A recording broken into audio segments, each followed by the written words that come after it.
본 방송에서 제공하는 투자 정보는 투자 판단에 대한 조언입니다. 방송에서 제공하는 주식의 가치, 가격 상승 및 하락에 대해서는 방송사에서 보장하지 않습니다. 시청자 여러분 안녕하세요. 오늘장을 점검하고 내일장을 대비하는 오늘장 내일장 진행의 문정은입니다. 간밤 뉴욕 증시는 기존의 입장을 고수한 파월 의장의 발언과 예상보다 강한 모습을 나타낸 민간 고용지표에 반응하며 혼조 마감했습니다. 다우지수 많이 하락했고 S&P 500 지수와 나스닥 지수는 소폭의 오름세를 나타냈는데요.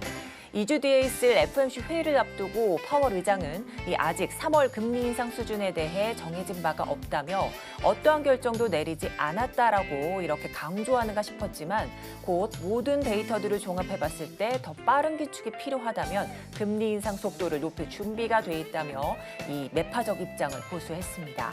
여기에 민간 고용지표까지 월가의 시장 예상치보다 상회하며 강하게 나온 모습이었는데요. 이렇게 식지 않은 노동시장의 열기마저 시장의 우려감을 가중시키고 있습니다. 이로써 현재 시간 10일로 예정되어 있는 2월 고용보고서 발표가 상당히 중요한 시점이 됐습니다. 이런 영향을 받아 현재 국내 증시도 현재 약세입니다. 또한 테슬라 모델 Y의 결함으로 차량 사고가 발생한 가운데 미 교통당국이 이에 대한 예비조사 착수 소식을 알려와 미국 전기차주뿐만 아니라 국내 2차 전지주까지도 모두 하락 흐름 나타내고 있습니다.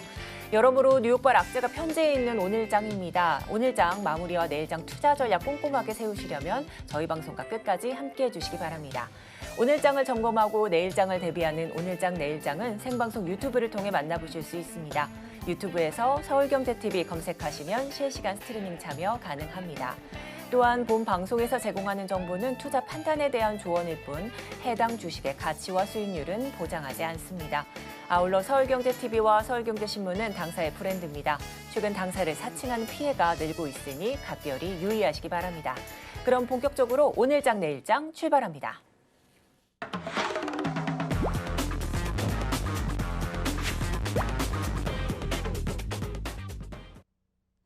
네, 이 시각 보도본부 시간입니다. 오늘은 최민정 기자와 함께합니다. 어서 오시죠. 네, 안녕하세요.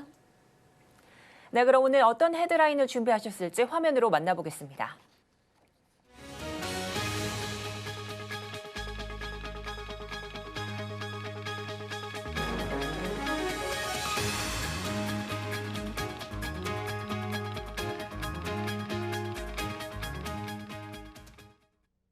네, 최근 국내 증시에서 이 SM의 경영권 분쟁이 뜨거운 이슈였는데요. 이 경영권 분쟁에 SM 주가가 고공행진하며 엔터주들 시가총액이 급등했다고 합니다. 얼마큼 올랐을까요? 네, 맞습니다. 오늘 한국거래소에 따르면 코스피와 코스닥 시장에 상장된 미디어, 콘텐츠 기업의 24개사를 조사해본 결과 지난해 말보다 14% 증가해 7일 기준으로 시가총액이 총 26조 원대로 우뚝 솟았습니다. 기업별로 시가총액 증가율을 살펴보면 경영권 분쟁 이슈로 SM의 시가총액이 이 기간 95.22% 상승했고요. 이외에 인공지능 비주얼 테크 기업인 4x4와 SM의 자회사인 SM-CNC, DOU 등이 그 뒤를 이었습니다. SM과 함께 엔터 4대장으로 꼽히는 YG 엔터테인먼트, JYP 엔터, 하이브도 주가 오름세를 보이며 시가총액 규모가 크게 올랐습니다. 네, 그렇다면 이 SM의 주가 상승세가 정말 가파라 보이는데 이 코스닥 시장 시가총액 상위 6위의 이름을 올리기도 했습니다. 어떻습니까? 네, SM의 시가총액이 오르면서 SM이 시가총액 상위 6위의 이름을 올렸는데요. SM은 카카오의 공개 매수가 시작된 이후 급등세를 보이며 시가총액이 이틀 동안 무려 7천억 가량 늘었습니다. 오늘 오후를 기준으로 SM의 시가총액은 4조 원으로 코스닥 시장 내 시가총액 순위는 연초 16위에서 6위로 오르게 된 겁니다. 전날 종가를 기준으로 계산해보면 5위까지 달성했습니다. 시총 규모가 늘어나면서 코스피 시장 80위대에 있는 중대형주들을 제치기도 했는데요. 오늘은 약세 흐름 보이고 있지만 전날 종가 기준으로 계산해보면 코스피 시장 순위 81위 기업인 코웨이를 제치기도 했습니다. 이외 SM 시총 규모를 밑도는 기업들로는 GS, 삼성카드, 한국금융지주, 한미약품, 이마트 등이 있었습니다. 네, 이렇게 SM 경영권 이슈에 따른 엔터주들의 강세, 거기에 특히 시총 6위로 올라선 SM 상황까지 짚어봤습니다. 다음 소식입니다. 이 외국인의 거친 매수세에 힘입어서 코스피와 코스닥 올해 들어서 각각 8% 또 18% 상승을 했는데요. 이 외국인이 코스피보다 코스닥을 더 많이 샀다고 하는데 자세히 짚어주시죠. 네, 금융감독원이 오늘 발표한 증권 동향 자료에 따르면요. 지난달 외국인은 국내 주식시장에서 1조 원 넘게 순매수했습니다. 자세하게 살펴보면요. 코스피 시장에서는 5,350원, 코스닥 시장에서는 6,340원을 각각 순매수하며 코스닥 시장에서 더 많은 금액을 순매수했습니다. 외국인의 순매수 행진은 작년 10월부터 5개월 연속 이어지고 있는데요. 2월 말 현재 외국인이 보유한 상장 주식수는 약 635조 원으로 전체 시가총액의 26%를 차지하고 있습니다. 네, 그렇다면 이런 외국인의 매수세 배경은 어디에 있을까요? 네, 오늘 직접 취재해본 결과 이러한 외국인의 순매수 배경에는 미국의 통화정책 완화 기대감이라고 증권사들은 분석하고 있는데요. 이재선 현대차증권 연구원은 시장 금리에 대한 민감도가 작년 대비 낮아진 점이 국내 주식시장에서 긍정적인 요인으로 작용했다며 특히 중국의 리오프닝 재개로 인해 우리나라 중간재 수출 비중이 높은 이런 우리나라 같은 국가들에게 우호적인 모멘텀이 작용했다라고 설명했습니다. 추가로 코스닥 시장의 외국인의 순매수 배경에는 2차 전지주의 강세라고 꼽았습니다. 증권업계 관계자는 코스닥 시장의 2차 전지 관련 기업들의 주가가 빠르게 상승했고 2월부터는 원달러 환율이 높아지면서 액티브적인 성격의 자금이 들어오다 보니 상대적으로 중소형주들의 성과가 좋았다 이렇게 분석했습니다. 네, 이 코스닥으로 더 쏠리고 있는 외국인의 수급 상황과 그 배경까지 자세하게 짚어봤습니다. 자, 이제 마지막 소식입니다. 3월 주주총회 시즌이 코앞으로 좀 다가왔는데요. 이 주총을 앞두고 세계 최대 의결권 자무사인 ISS가 주요 안건에 대해서 적극적인 의견을 내놓고 있는데 어떤 의견들일지 짚어주시죠. 네, 일단 ISS에 대해 낯선 분들 있으실 것 같아 설명드립니다. ISS는 세계 투자자들을 대상으로 기업의 주주총회 안건을 분석해 의결권 행사 가이드라인을 제시하는 의결권 자문 전문 기관입니다. 세계 투자자들의 약 70%가 이 ISS 의견을 유료 보고서를 통해 참고하는 것으로 알려졌는데요. 오늘 금융업계에 따르면 ISS는 최근 KB금융그룹 관련 보고서에서 곧 열리는 24일 주주총회 제9호 안건과 관련해 주주들에게 반대표를 던지라고 권유했습니다. 앞서 지난달 30일 KB금융그룹 노조는 그룹 이사회 사무국에 임경종 전 수은인리금융 대표를 사회이사 후보로 추천하는 내용의 주주 제안서와 위임장을 제출한 바 있는데요. 하지만 ISS 보고서에서 결국 다른 사회이사 후보와 마찬가지로 이 KB금융그룹 노조 추천 사회이사 선임 여부는 그 후보가 주주의 이익을 위해 어떤 기여를 할 수 있는지에 따라서 결정돼야 된다며 이러한 관점으로 살펴봤을 때 노조의 주장은 설득력이 없는 만큼 이 안건에 대해 반대할 것을 당부한다며 부정적인 견해를 밝혔습니다. 자, 그런데 이제 KB금융뿐만 아니라 신한금융지주 주총 안건들에 대해서도 이 찬반 입장을 분명히 밝혔다고요? 네, ISS가 반대의 입장만 내놓는 건 아닙니다. 찬성의 입장을 내놓기도 했는데요. 우선 제3-1의 안건인 진옥동 신한금융지주 이사 후보 선임에 대해선 찬성 의견을 밝혔습니다.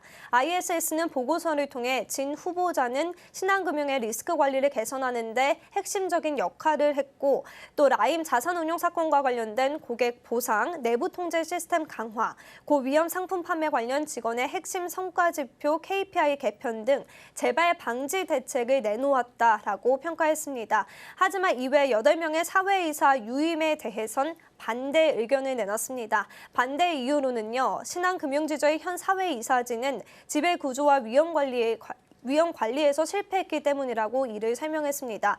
이 말을 해석해 보면 현 사회이사진이 라인펀드 사태, 채용 비리 사태 등과 관련해 제대로 감시 역할을 하지 못했다 이렇게 해석이 됩니다. 네, 이제 엔터주들의 시총 급등 소식부터 ISS의 적극적인 의견 행사까지 오늘 최민정 기자와 이야기 나눠봤습니다. 도움 말씀 감사드립니다. 고맙습니다. 네, 그럼 이어서 이 시각 증시 시황 브리핑해드리고 특징주 소개해드리는 이 시각 시황 브리핑 시간입니다. 김혜연 캐스터 준비하고 있습니다. 안녕하십니까. 캐스터 김혜연입니다. 네, 미증시에서 2년물 단기금리가 계속해서 상승 곡선을 그려나가고 있습니다. 이 2년물 국채금리는 연준의 기준금리를 반영하는 것으로 해석이 되다 보니까 다가오는 FOMC에서 0.5%포인트 금리 인상이 기정사실화돼가고 있는 분위기가 나타나고 있습니다. 또 민간 고용정보업체인 ADP는 2월 민간 기업들의 고용이 전월 대비 24만 2천 개 증가를 했다라고 발표를 하게 되면서 미국의 고용시장이 여전히 강하다라는 분석들도 나오고 있죠. 이 같은 영향을 받으면서 오늘 우리 시장도 상당히 제한되는 모습 나타나고 있습니다. 네, 그럼 자세한 이 시각 지수 상황부터 살펴보도록 하겠습니다. 오늘 코스피 지수가 상승 출발을 보였지만 빠르게 이 상승분을 반납하는 모습이 나타났습니다. 현재는 0.3%대 하락세를 보이고 있고요. 2,423포인트대에서 거래되고 있습니다. 오늘 코스피 시장에서는 건설주 그리고 보험 관련 업종들만이 상승세를 보이고 있습니다. 네, 이어서 코스닥 지수도 확인해 보시죠. 마찬가지로 상승 출발을 보였지만 빠르게 하락 전환을 한 모습이 나타났었죠. 낙폭을 크게 확대를 했다가 현재는 회복을 해주고 있는 모습은 보여지고 있는데요. 여전히 0.9%대의 하락세를 보이고 있습니다. 오늘 코스닥 시장에서는 대형주 위주의 상승세만이 나타나고 있습니다. 네, 이어서 수급도 확인해 보시죠. 개인의 이 순매수세가 전일에 이어서 오늘장에서도 이어지고 있는 모습입니다. 그리고 이 외국인들은 4거래일 만에 현재 매도 전환을 한 모습 나타나고 있고요. 이어서 코스닥의 수급도 확인해 보시죠. 네, 기관과 외국인의 양 매도세가 4거래일 연속 이어지고 있습니다. 이로써 기관의 순매도세는 12거래일 연속 이어지고 있는 모습이고요. 이어서 오늘장 상승한 업종 테마도 살펴보겠습니다. 오늘 손해보험 관련주들 오늘장 동반 상승세를 기록하고 있는 모습입니다. 이 보험주 사이에서 주가가 엇갈리고 있는 모습인데요. 손해보험 관련한 종목들은 상승세를 보이고 있는 반면에 이 생명보험 관련한 종목들은 또 약세 흐름을 기록하고 있습니다. 보험주가 새 회계 기준의 도입으로 인해서 기업 가치가 재평가될 수 있다라는 긍정적인 전망들 나오고 있죠. 회계 기준이 바뀌게 된다면 기준 원가로 평가하던 이 보험사들의 부채를 시가로 평가하게 돼서 보험사들의 이익이 늘어날 수 있다라는 전망들이 나오고 있고요. 또 향후 5년간 세후 보험사들의 영업이익의 연평균 성장률을 삼성화재는 7.4%, DB손해보험은 7.5%로 현재 추정이 되고 있습니다. 더군다나 보험주가 아직 저평가됐다라는 시각도 나오고 있기 때문에 투자자들에게는 매력적으로 다가가고 있다라는 이야기도 나오고 있고요. 또 같은 이유로 생명보험사보다는 상대적으로 더 큰 증액 효과를 누릴 수 있을 것으로 추정되고 있는 이 손해보험 관련주들이 상승폭을 더욱더 크게 확대하고 있는 모습입니다. 삼성화재가 현재 2%대 강세를 보여주고 있고요. 현대해상도 2%대, 하나손해보험은 현재 4% 넘는 오름세를 보이고 있습니다. 네, 이어서 하락하는 업종 테마도 살펴보겠습니다. 오늘 2차 전지 관련주들 사이에서 조정이 보여지고 있습니다. 시장에서 뜨겁게 떠오르고 있는 테마 중에 하나가 2차 전지 관련주인데요. 코스피와 코스닥 시장을 막론하고 이 2차 전지 관련주들의 주가 상승이 최근에 크게 나타났었습니다. 에코프로비엠은 시가총액이 20조 원을 돌파하는가 하면 또 지수가 하락을 할 때에도 이 2차 전지 관련주들의 주가 상승으로 인해서 하방 압력을 제한하는 모습이 나타나기도 했었습니다.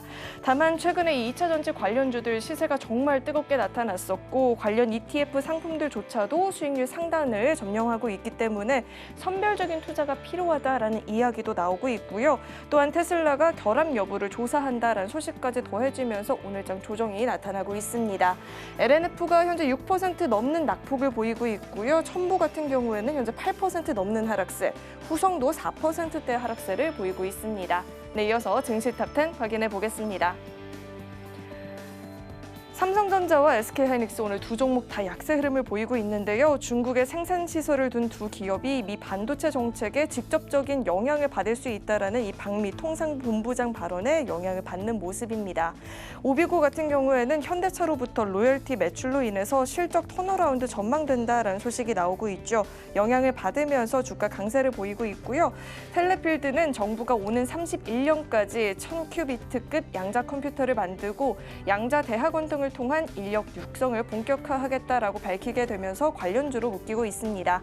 네, 화신이 전기차 부품 공장을 짓기 위해서 신규 투자에 나선다라는 이야기 전해지고 있죠. 오늘장 22%가 넘는 급등 흐름을 보이기도 했었습니다. 네, 그럼 먼저 HDC 현대산업개발부터 살펴보도록 하겠습니다. 네, 이달 수도권에서 아파트 9천여 가구가 공급이 된다라고 하죠. 경기도에서는 HDC 현대산업개발이 재개발한 광명 센트럴 아이파크도 포함이 되기 때문에 오늘장에서 관심을 받고 있는 모습입니다. 3거래 연속 오름세를 보이고 있고요. 오늘도 7%대의 강세를 보여주고 있습니다. 네, 이어서 해성 TPC도 살펴보겠습니다. 현대차 그룹이 코스닥 상장 로봇 부품 기업에 지분을 투자하는 방식으로 투자하는 방안에 대해서 현재 검토하고 있다는 소식이 전해지고 있죠. 관련 기업들이 주목을 받고 있는데요. 해성 TPC는 국내 유일 제조 로봇 고정밀 사이클로이드 감속기 양산 시스템을 갖추고 있기 때문에 현재 투자자들의 관심이 몰리고 있는 모습입니다. 현재도 2% 넘는 강세 흐름을 유지해주고 있습니다. 네, 마지막으로 안랩 살펴보도록 하겠습니다. 전날 열린 이 국민의힘 제3차 전당대회에서 안철수 후보가 23.37%의 득표율로 2위를 기록하게 되면서 결선행이 좌절이 됐습니다. 이 같은 소식에 오늘 영향을 받으면서 안랩은 큰 폭의 하락세를 현재까지도 보이고 있는 모습입니다. 네, 지금까지 증시 탑10 확인해봤습니다.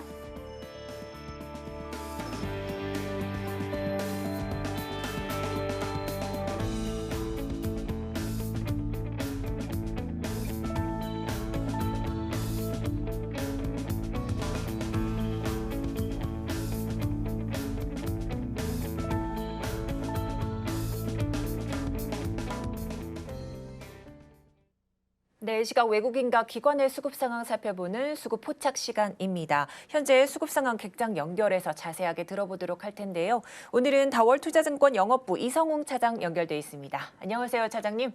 네, 안녕하십니까? 네, 양시장 코스피에서는 기관은 매수세, 외국인은 매도세 나타내고 있고요. 코스닥은 기관과 외국인 동반 매도 우위 펼치고 있습니다. 현재 수급별 특징주 흐름 한번 짚어주시죠. 우선 오늘 그 외국인과 기관이 코스피에서 가장 많이 사는 종목이 바로 이제 현대차입니다.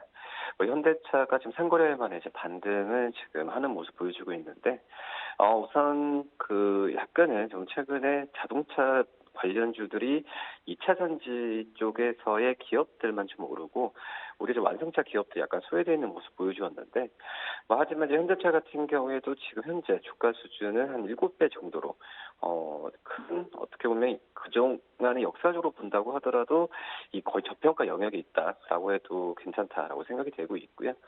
우선 소비 수요 둔화에 대한 우려는 아직까지 있습니다. 하지만 이미 확보된 어떤 그 미출고된 대수를 본다고 하더라도 지금 현재 신차들의 배합 개선 효과로 본다고 하더라도 이런 부분에 있어서 수준은 계속 늘어날 가능성이 좀 있다. 그리고 올해까지의 실적에 대한 그 실적을 좀 잘 쌓아놓지 않았나라고 좀 생각이 되고 있고요. 또 배당과 자사주 소각 정책도 있죠.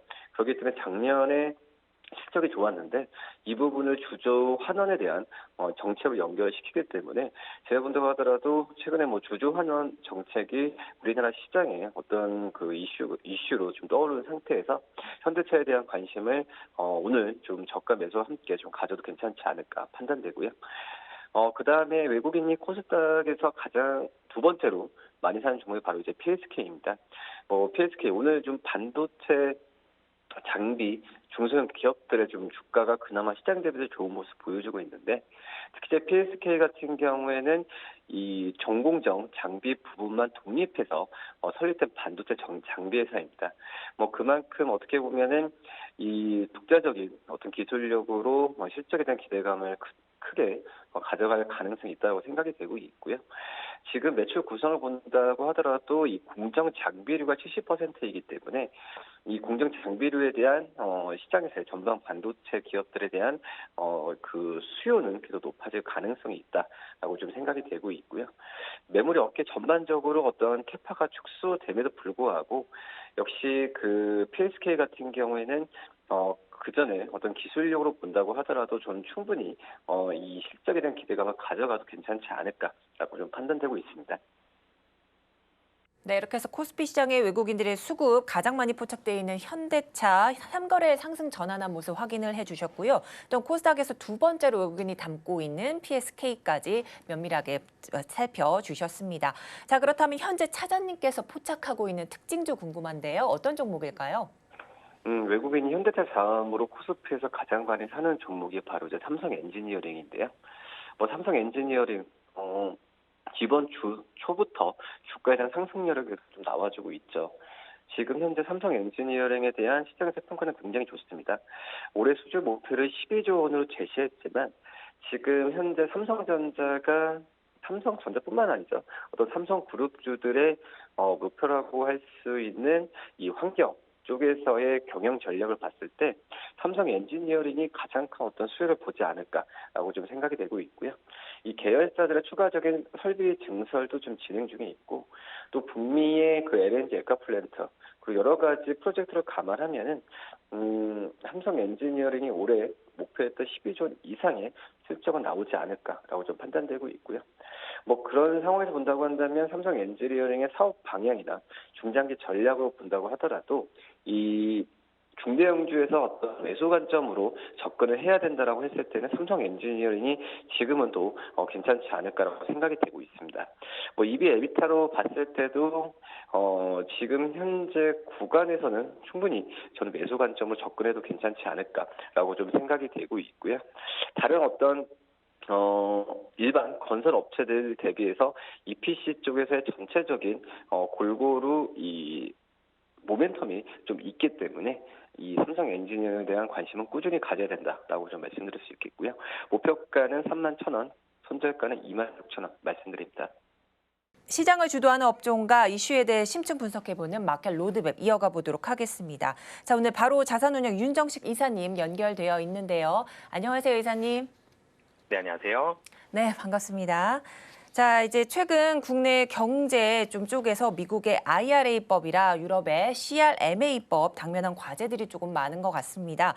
특히 미국발 IRA나 이 반도체 지원법 등 과제를 좀 앞두고요. 이 윤 대통령과 이 바이든 대통령이 정상회담이 좀 논의되고 있는 상황인데요. 자, 그렇다면 관련 업계에 조금 숨통이 트이지 않을까 이런 기대감도 조금 갖고 있는 상황입니다. 자, 먼저 두 정상회동으로 관련 업계에 좀 미칠 영향들 업종별로 한번 살펴주시죠. 네, 우선 이 IRA로 인해서 많은 이 종목들이 영향을 많이 받고 있는데 가장 크게는 반도체에 대한 영향력이 가장 크죠. 반도체 대표적으로 IRA 영향 가장 많이 받는다 그런 반도체가 있을 수 있고요. 그 다음에 2차 전지 그리고 자동차 이 세 가지가 있게 되는데 IRA에 대한 핵심 조건은 그것입니다. 미국에 공장 만들어서 미국에 팔들 물건들에 대해서는 미국에서 공장 만들고 생산해라. 기업 자체는 너네 기업이지만 생산할 수 있는 공장은 미국에서 생산을 하고 여기서 일하는 근로자들도 미국인을 썼으면 좋겠다. 미국 경제에 이바지할 수 있는 산업들에 대해서 미국에서 팔 수 있는 거에 대한 혜택을 주겠다. 아니면 미국에서 생산하지 않게 된다라면 제약을 주겠다. 이런 사실 내용이거든요. 어떻게 보면 자국 이 민족주의 같은 그런 모습이 사실 있지만 뭐 어쩔 수 없죠. 미국에서 많이 팔아야 되는데 미국에서 원하는 걸 어느 정도는 맞춰줘야 되는 미국 내에서 이런 규제, 제한을 만들고 있다라면 따라가야 되는 부분들이 있기 때문에 그런 부분들에 대해서 국내에 있는 반도체 기업과 2차 전지 기업 그리고 자동차 업체들 그리고 또 한다면 철강까지도 나올 수도 있겠는데 이런 업체들 기업들이 많이 신경을 썼었죠. 근데 이번에 이제 이 윤석열 대통령 국빈 초청으로 인해서 조 바이든 미국 대통령의 윤석열 대통령 국빈 초청으로 한미 관계가 전체적으로 조금씩 훈풍을 타는 이런 모습들 기사들이 좀 나오고 있죠. 그러면서 이 IRA 인플레이션 감축 법안과 관련해서 돌파구가 마련이 될 수 있느냐. 지금 사실은 IRA를 기업들이 돌파를 하려면 미국에 공장을 짓는 수밖에 없습니다. 명확한 해법이 지금 자체는 크지 않은 상황이기 때문에 그렇다고 무조건 미국의 공장을 다 짓고 또 공장을 짓는다고 하더라도 시간도 걸리죠. 그러면 이 미국에서 생산을 할 때까지 공장을 생산하는 그 시간이 걸릴 동안은 어쩔 수 없이 또 제재를 받아야 되는 이런 부분들이 있습니다. 그래서 좀 어떻게 보면은 IRA에 포함이 되는 IRA에 이 제한을 받는 기업들 입장에서는 굉장히 답답한 상황인데 여기에서 가장 크게 지금 이 경제계에서는 주목을 하고 있는 게 반도체입니다. 반도체 지원법과 같은 이런 과제들에서 돌파구가 과연 나올 수 있느냐 이런 부분들을 좀 살펴봐야 되겠는데요. 이 시장에서 가장 크게 기대하는 부분들은 반도체 공장 관련한 규제를 일부는 좀 완화를 하거나 아니면 유예하는 방안을 거론을 하고 있습니다. 자동차 같은 경우가 무조건 미국에서 생산해야 됩니다. 그러다가 법인 리스 같은 경우들은 일부 좀 완화해주는 이런 모습들이 있었거든요. 그런 것처럼 반도체도 무조건 미국에 공장을 짓고 생산하고 이렇게 해야 되는 것이 아니라 이런 부분들에 대해서 일정 부분은 뭐 이러이런 부분들은 예외로 한다. 이러이런 부분들에 대해서는 혜택을 주도록 한다. 이렇게 완화하는 조건이 들어가거나 혹은 이 IRA를 시행하는 기간 자체를 몇 년 뒤로 뭐 1, 2년이라도 뒤로 밀어준다라면 국내 기업들 입장에서는 공장을 짓든 아니면 다른 대응 방안을 마련을 하든 시간을 벌 수 있기 때문에 이런 부분들을 시장에서는 기업들에서는 기대를 하고 있고요. 하지만 미중 갈등 부분이 변수입니다. 이번에 사실은 미국과 한국과의 관계에 대해서 논의하는 부분들도 분명히 있겠지만 미중 갈등에 대한 영향이 국내 이번 미팅의 이 정상회담에도 나올 가능성이 높거든요. 그렇기 때문에 미중 갈등 부분은 한 가지 또 변수로 작용을 하고 있고요. 하지만 시장에서 기대는 하고 있습니다. 일부 완화하거나 유예하는 방안 기대를 하고 있지만 크게 큰 줄기의 변동이 나올 가능성은 좀 힘들어 보입니다. 반도체 생산시설 관련한 부분은 미국에서 굉장히 이 단호한 입장으로 지금 나타나고 있는 정책적인 부분이기 때문에 이런 부분에 있어서는 크게 변동하기는 좀 쉽진 않아 보인다. 큰 줄기는 변동이 좀 어려운 상황이다라는 거는 염두를 해 두시고 크게 변동하기보다는 일정 부분 조금씩의 변동 혹은 뭐 조금 완화된 정도까지만 시장은 기대해 보시면 좋을 것 같습니다. 네, 현재 미국의 IRA법, 좀 미국 내 기업만을 살리기 위한 이런 조치가 아닐까 이런 좀 비판도 거세지만 그리고 자국 기업 살리기 위한 이런 좀 이해를 해도 좋겠다 이런 의견까지도 좀 나오고 있는 상황입니다. 자, 따라서 이 IRA법 관련해서도 내달 이 두 정상들의 모임에 좀 귀추가 주목되고 있는 상황이고요. 또한 이 K배터리 이야기도 조금 해봐야 될 것 같습니다. 세계 시장 속에서 좀 입지를 높여가던 K배터리가 이 유럽판 IRA죠. 이 CRMA법으로 패권 다툼이 심화될 가능성이 또 제기되고 있는데요. 특히 K배터리 대규모 투자를 진행 중인 북미 시장에서도 안심할 수가 없는 상황이다 이런 지적이 좀 나오고 있기도 합니다. 자, 이렇게 되면 올해 2차 전지주 큰 변동성을 좀 가져가게 될까요? 우선 사실은 2차 전지주 이 전 세계 점유율 1위는 중국 기업이죠. CATL입니다. 중국 기업이지만 사실 글로벌 전기차 업체에 대해서 CATL이 1위 기업인 만큼 인정을 사실 많이 받고 있지는 못한 상황이 맞거든요.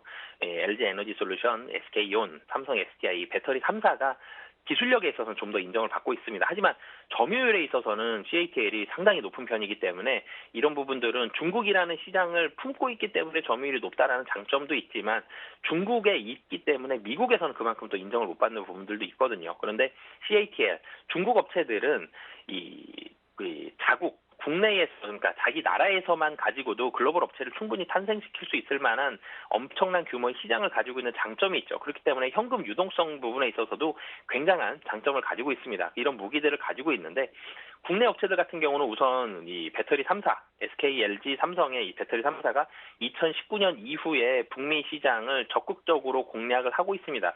그러면서 이 미국에 있어서 미국 시장 같은 경우는 국내 3사가 압도적인 점유율을 보여주고 있거든요. 그런데 여기에서 중국은 미중 갈등이 분명히 있습니다만 중국은 유럽 쪽을 많이 공략을 하려고 노력을 하고 있고 헝가리 공장 같은 경우는 10조 원을 투자를 했습니다. 정말 큰 규모가 한 기업에서 나오는 이런 모습을 보여줬거든요. 그러면서 글로벌 점유율이 중국이 한국 배터리 3사 합친 거를 거의 육박할 정도로 많이 따라오는 그런 모습들을 보여주고 있습니다. 국내 기업들 같은 경우는 이 미국이라는 가장 큰 시장에 포커스를 맞춰서 대응을 하고 있고요. 2025년도 정도가 된다라면 미국에 있는 자동차의 상당 부분은 국내 배터리일 가능성이 높아 보입니다.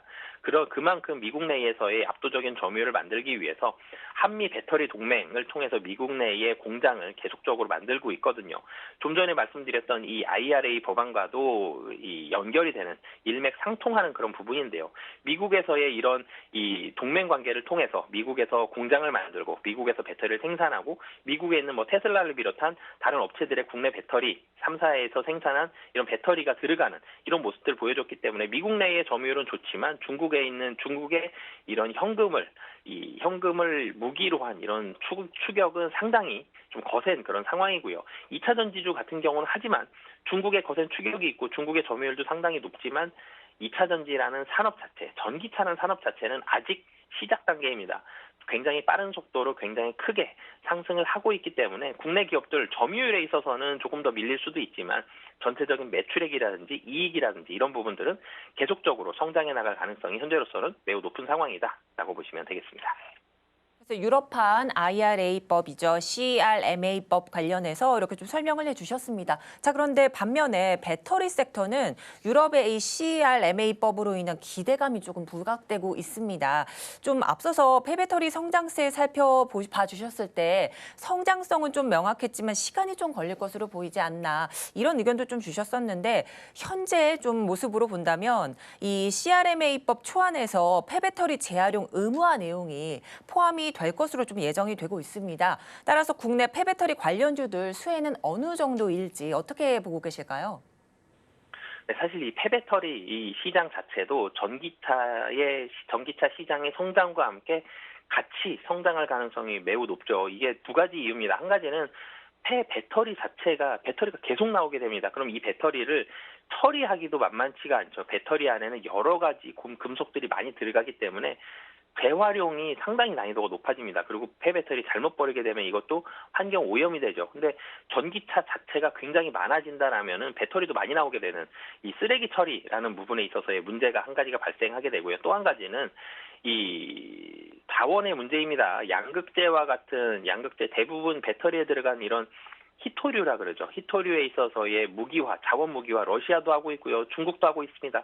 이 자원에 있어서의 생산량은 제한되어 있는데 또 수출하는 나라들도 상당히 제한되어 있거든요. 근데 이 나라들이 이 자원을 무기화하는 경우들이 자주 발생하고 있기 때문에 자원의 생산도 힘들고 자원을 가진 나라들의 변동성도 심하고요. 그리고 쓰레기 처리에 있어서도 문제가 있기 때문에 산업은 계속 성장하고 그래서 폐배터리 시장도 같이 빠른 속도로 성장할 가능성이 현재로서는 굉장히 좀 높아 보이고요. 이런 부분들이 최근에 좀 부각이 되면서 국내에서도 폐배터리 관련 종목들 코스닥에 있는 업체들 굉장히 빠른 속도로 올라갔죠. 오늘 같은 경우는 좀 조정이 나오고 있습니다만은 폐배터리 관련 종목들 코스닥 시장에서 상당히 빠른 속도로 주가가 상승을 했습니다. 시장 자체가 성장을 하기 때문에 이런 업체들에 있어서의 폐배터리 재활용을 통한 소재 확보에 대한 이런 수혜가 충분히 좀 가능하다라고 보여지고요. 폐배터리 재활용을 통해서 양극재 등의 이런 소재 확보에 있어서 소재 확보를 하는 이런 기업들은 당장 지금 자체로 실적이 드라마틱한 상승을 한다기보다는 향후의 전망이 상당히 좀 좋은 상황이고요. 폐배터리 관련한 중요도는 계속적으로 올라가는 만큼 이 기업들에 있어서의 수혜는 계속 상승할 가능성이 높습니다. 근데 여기서 주의해야 될 점 한 가지가 주가가 너무 단기간에 올라갔죠. 그렇기 때문에 주가가 단기간에 올라간 모습들은 최근 주식시장 박스권에 좀 답답하게 갇혀 있습니다. 그러면 매매 속도도 빨라지거든요. 단기에 올라간 부분들은 일정 부분은 차익 실현 매물이 나올 수 있다. 하지만 길게 봤을 때는 시장 자체가 성장하기 때문에 배터리 시장처럼 폐배터리 시장도 길게 봤을 때 성장하기 때문에 중장기적으로는 충분히 관심 가지셔도 좋다라고 보시면 되겠습니다. 이 폐배터리 산업이 최근에 빠른 성장세뿐만 아니라 앞으로의 성장 전망도 조금 밝고 또한 이에 따른 수혜 기대감에 좀 놓여 있는 종목들도 좀 급등세 연출한 모습까지 좀 살펴주셨습니다. 자, 그런가 하면요. 이 IRA법과 CRMA의 최대 수혜주로 국내 주식 중에 이제 LG 에너지 솔루션이 좀 꼽히고 있죠. 이 LG 에너지 솔루션 최근 주가 추세 평가를 좀 어떻게 내리고 계시는지도 궁금하고요. 그에 따른 가격 전략은 좀 어떻게 세워가야 될까요? 네, 이 국내 배터리 사실은 대장주죠. LG 에너지 솔루션 시가총액 2위고요. 배터리 대장주의 모습을 가지고 있습니다. 우선 가장 크죠. 국내 배터리 3사 중에 가장 큰 점유율을 가지고 있고요. 가장 큰 수주 잔고, 가장 큰 매출액을 가지고 있는 대장주의 모습을 가지고 있는데 우선은 이 배터리 업체 간 이 차별화를 둘 때 어떤 업체가 더 좋으냐를 봤을 때 고객 다변화에 대한 정도 그리고 수주 잔고 기술력 이런 부분들을 굉장히 중요하게 보는데 LG 에너지 솔루션은 이런 부분들 모든 면에서 봤을 때 배터리 3사 중에 가장 좋은 그런 모습을 가지고 있습니다. 그렇기 때문에 비교 우위에 있어서는 뭐 가장 압도적인 이 모습을 가지고 있고요. 그리고 이 북미향 매출 노출도를 또 가장 중요하게 또 봐야 되는데 북미향 매출 노출도와 수익성 중심의 수주 확보 이런 부분들도 LG 에너지 솔루션의 강점 중에 한 가지입니다. 그렇기 때문에 LG 에너지 솔루션 뭐 배터리 기술력은 당연히 세계 최정상급의 수준을 가지고 있고요. 이런 부분들을 가지고 있기 때문에 계속적으로 LG 에너지 솔루션의 이 매출액과 실적은 성장할 가능성이 굉장히 압도적으로 좀 높은 상황이다라고 보여지고요. 뭐 주가와 가격 전략 같이 살펴본다라면은 사실 LG 에너지 솔루션 작년에는 보유해수 물량 해제라든지 2차 전지 배터리 폭발이라든지 이런 악재들이 좀 겹치면서 주가가 좀 지지부진한 모습을 보여줬습니다. 하지만 작년 하반기부터 해서 주가가 빠른 속도로 올라갔고 특히 11월 달에는 이 가장 고점 60만 원 이상을 찍어주면서 좋은 모습 보여주다가 사실 작년 하반기에 전체적으로 주시장 조정 나오면서 하락을 했었는데요.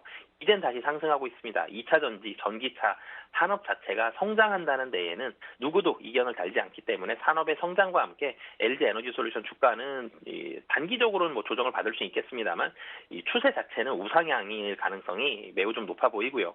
목표 주가 살펴본다라면 정고점 부근이죠. 63만 원 정도까지는 충분히 다시 한번 상승 가능하다라고 보시면 되겠습니다. LG 에너지 솔루션 이렇게 전망 좀 살펴주셨습니다. 현재 가격 전략 한 63만 원 정도까지도 내다볼 수 있겠다 이런 말씀해 주신 것 같습니다. 자, 지금까지 바로 자산운용의 윤정식 이사와 함께했습니다. 오늘 도움 말씀 감사드립니다. 네, 감사합니다.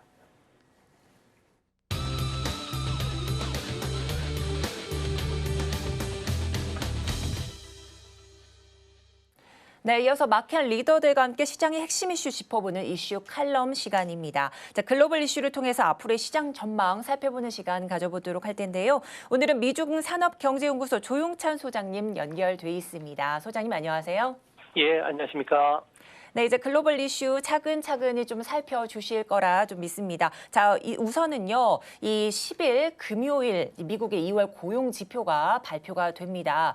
자, 이제 2주 뒤죠. 이제 3월 21일부터 22일 FOMC를 앞두고 시장의 관심이 이 고용 보고서에 좀 쏠리고 있는 상황인데요.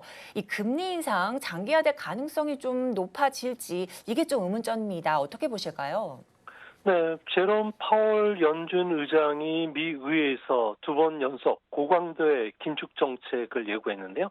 이 때문에 CME 그 페드 워치 같은 경우에는 뭐 3월 달은 당연히 50bp 금리 인상 확률이 현재는 이 시간 현재 한 76%까지 높아져 있고요.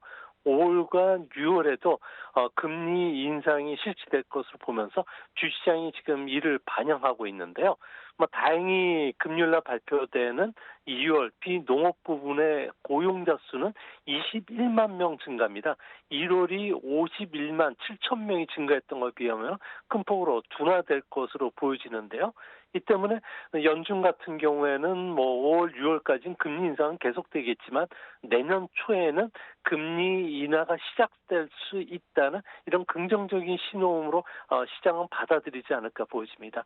현재 미국 증시 같은 경우에도 장기 금리가 상승했음에도 미국 증시가 그나마 지금 버티고 있는 것은 미국 경제의 원동력이었죠. 고용과 소비의 선순환이 계속되는 한 론앤리 그러니까 경기 재가속이 되면서 기업 실적도 호전될 수 있다는 기대감인데요. 이제 문제는 정책 금리에 가장 민감한 2년물 국제 수익률이 현재 5%대까지 올라와 있습니다. 실질 금리와 주가 수익 비율 PER의 괴리가 지금 한창 확대되고 있는 추세이기 때문에 현재 금리 수준으로는 높은 PER을 설명할 수가 없는 상황입니다. 문제는 3월 달 FOMC 뒤에 터미널 레이트가 6% 전후까지 올라간다면 지금까지 보지 못했던 주가 조정이 좀 깊어질 가능성도 있다는 것을 좀 의미가 내포되지 않았나 이렇게 보여집니다. 네, 이번 2월 고용 보고서 다행히도 좀 둔화세가 좀 점쳐지고 있다 이렇게 봐주시면서 이렇게 된다면 연준은 5월까지만 금리 인상을 좀 단행하고 그 이후 연말엔 좀 금리 인하 단행할 수 있지 않을까 이런 희망을 좀 품어봐도 좋겠다 이런 말씀 해주셨습니다. 자, 이제 3월 FOMC가 좀 2주 뒤로 임박해 있는 상황인데요. 이 미국 증시 만일 조정에 들어간다면 이 이머징 주식 시장의 반사이익을 좀 기대해 볼 수 있지 않을까 이런 좀 생각도 있습니다. 어떻게 보실까요? 네, 국제 투자 자금들이 그 이머징 시장에 투자할 때는 딱 두 가지 그 신호를 보고 있습니다. 이머징 시장의 밸류에이션과 실적 전망이 아주 크게 떨어져서 더 이상 떨어지지 않을 때. 또 한 가지는 이머징 시장의 그 거시 경제가 선진국보다 더 강력할 때입니다. 이 두 조건이 현재 신흥국 시장으로 지금 유입이 되고 있는데요. 이 때문에 앞으로 신흥국 같은 경우에는 선진국보다 물가 상승 압력이 덜하고요. 또 선진국이 금리 인상이 길어진다는 측면에서 브라질이나 인도, 인도네시아 같은 쪽은 국제 상품 가격 상승으로 인해서 경상수지도 큰 폭으로 개선이 되고 있는데요. 이로 인해서 외국인 투자 자금들이 신흥국 쪽으로 이제 본격적으로 몰려올 가능성이 있지 않나 보여집니다. 특히 신흥국 중에서도 중국이나 러시아, 대만 같은 나라들 같은 경우는 지정학적 위험이 있고요. 또 공급 체인의 재구축을 하고 있는 가운데 아무래도 소외될 가능성이 있지만 반대로 멕시코나 인도, 인도네시아, 베트남 같은 국가들 같은 경우는 투자 수익을 좀 보지 않을까 보여집니다. 그런 측면에서 보면은 이번 3월 FOMC 이후에 선진국 증시가 좀 조정 국면에 들어간다고 하더라도 신흥국 증시는 고스란히 반사 이익을 볼 수 있다는 점에서 신흥국 특히 우리 시장 같은 경우에도 좀 기대를 갖게 할 수 있는 이런 매력적인 포인트도 있지 않나 이렇게 보여집니다. 네, 현재 선진국들은 이 물가 상승으로 금리 인상이 좀 길어지면서 성장률 하락을 피할 수는 없겠지만 이 이머징 시장에는 조금은 성장 전망성이 좀 있겠다. 특히나 우리 시장도 마찬가지다 이렇게 말씀을 해주셨습니다. 자, 그렇다면요. 이제 지난 주말 중국의 양회가 좀 개막하면서 그 한 축이죠. 전인대에서 올해 실질 경제 성장을 당초 시장 예상치인 좀 5%대가 아닌 5% 전후로 역대 최저치로 좀 낮춰 잡아 발표했습니다. 이 91년 이후에 가장 낮은 성장률 목표를 제시한 건데요. 이 특별한 이유가 있다고 보시나요? 네, 전인대 전에 블룸버그가 사전 조사한 전망치에 따르면 아무래도 그 성장률 목표는 5.3%까지 중간치가 좀 낮아져 있는 상태인데 이것보다 더 낮은 5% 전후로 발표를 했습니다. 성장률 목표 허들을 낮추는 것은 경제적으로 생산 가능인과 감소하면서 잠재 성장률이 이제 5% 전후까지 하락한 상황인데요. 이 때문에 무리한 경기 자극을 하지 않겠다는 의미가 포함이 되어 있는 거고요. 또 한 가지는 정치적으로 보더라도 2년 연속 성장 목표를 미달했으면 시진핑의 지도력이 크게 훼손이 될 수가 있는 상황입니다.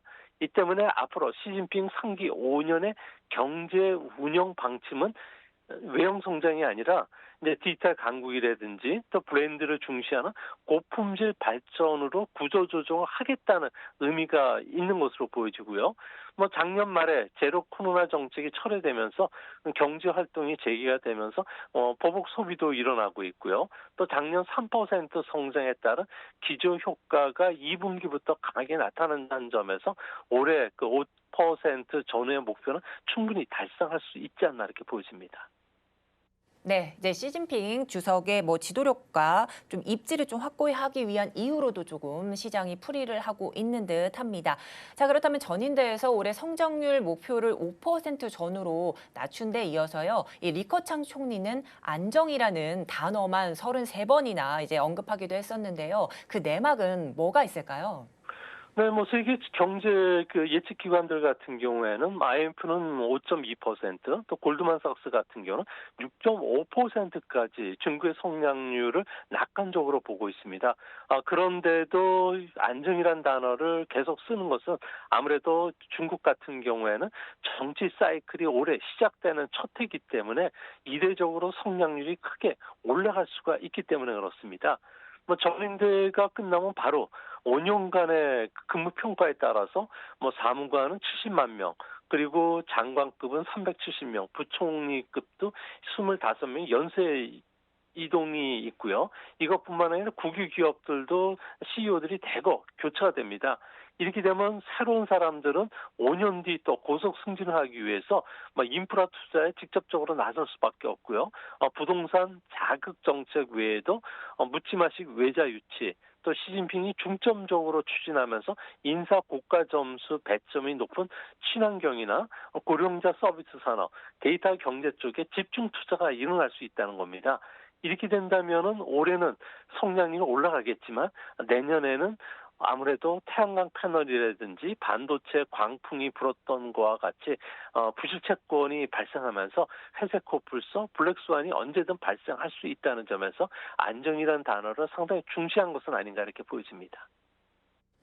네, 이런 소장님의 풀이와 함께 이제 도전보다는 안정을 목표로 하겠다라는 리커창 총리와 중국의 입장도 조금 이렇게 살펴볼 수가 있었습니다. 자, 이제 G2 국가 간 충돌로 인해서 공급망 재편으로 이 중국은 올해 잡은 5% 전후의 성장 목표를 좀 달성하기가 쉽지 않아 보인다 이런 풀이도 좀 나오는데요. 이 중국이 내수 소비를 위해서 새롭게 좀 육성하는 이 성장 엔진은 또 어떤 사업에 있을지 궁금합니다. 한번 짚어주시죠. 그 새로운 성장 엔진의 핵심은 고령자 소비에 주목을 하고 있는데요. 중국은 현재 60세 이상 인구가 전체의 20%지만 2050년도가 되면 40%에 달한다고 합니다. 초고령사에 진입하면은 당장 의료비 부담도 폭발적으로 늘어나고요. 또 의료 현장의 노동력 부족이 심각하기 때문에 아무래도 이제는 헬스케어 산업의 디지털 기술 활용을 하겠다는 겁니다. 가장 먼저 환자들을 매일 진단하고 그리고 검사하고 처방 데이터들을 가지고 AI를 고도화한다든지 빅데이터 해석이나 가상현실과 관련된 디지털 헬스케어 산업들이 부각이 될 가능성이 큰데요. 이렇게 되면은 대표적으로 GPU라고 해서 영상 처리 반도체 수요들이 폭발적으로 늘어나게 됩니다. 이 분야의 최고 수혜는 아무래도 최고 기업이라고 할 수 있는 엔비디아, 삼성전자가 될 수가 있겠고요. 이뿐만 아니라 중국의 주요 질환자들이 많은 그 알츠하이머라든지 심혈관계 질환, 또 호흡기와 관련된 치료약 부분에서도 우리 기업들의 수출이 증가하지 않을까 보여집니다. 또 한 가지는 중국이 데이터 이코노미를 중심으로 해서 디지털 경제, 녹색 경제를 이끌겠다고 했는데요. 이 때문에 앞으로 다양한 차세대 정보 기술이라든지 전기 자동차나 또 자율주행 자동차 그리고 디지털 크리에이티브 산업을 키우는 여러 가지 신도시 사업들이 본격적으로 진행이 된다고 합니다. 이렇게 됐을 경우에 650개의 도시의 광섬유 통신 케이블망이 5G 통신 기반 위에 설립이 되는데 이렇게 되면 5G를 이용하는 중국인들이 5억 6천만 명 정도가 되고 있고요. 또 10억 명이 인터넷을 이용하기 때문에 우리나라의 그 시스템 반도체라든지 DDR5 같이 데이터 용량이 증가하더라도 여기에 그 맞춰서 대용량의 서비스가 가능한 반도체 수요들이 폭발적으로 늘어날 수 있다는 점에서 하반기부터는 우리나라 반도체 시장에도 큰 호재가 되지 않을까 보여지고요.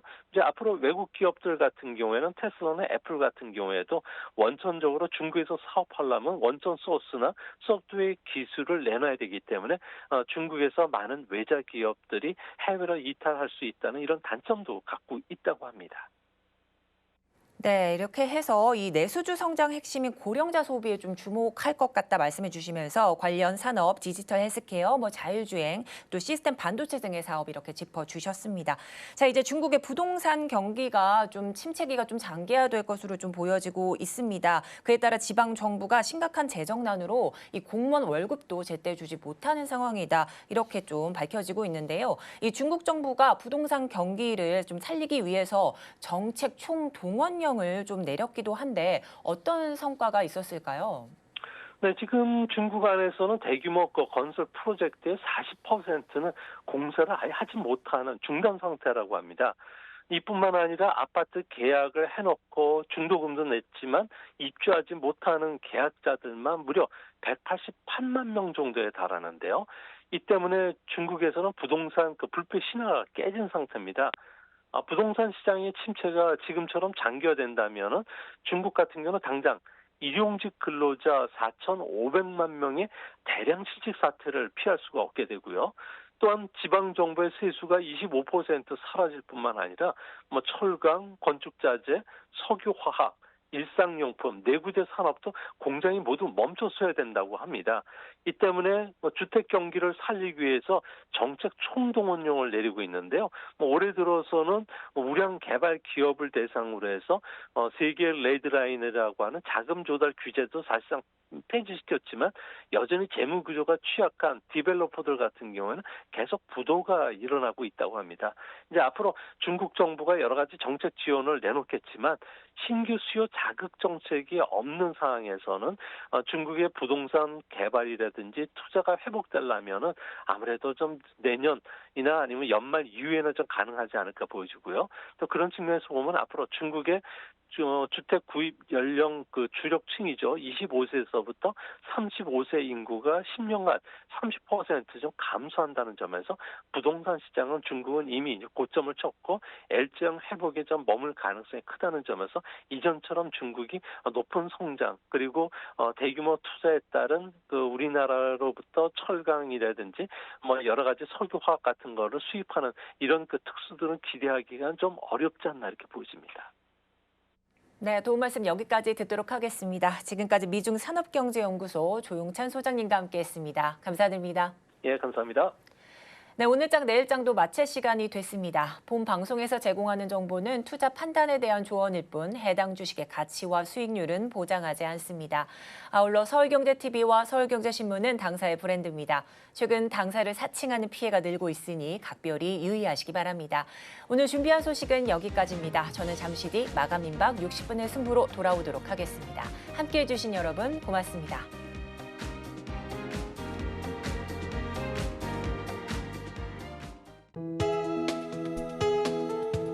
본 방송에서 제공하는 투자 정보는 투자 판단에 대한 조언입니다. 방송에서 제공하는 주식의 가치, 가격 상승 및 하락에 대해서는 방송사에서 보장하지 않습니다.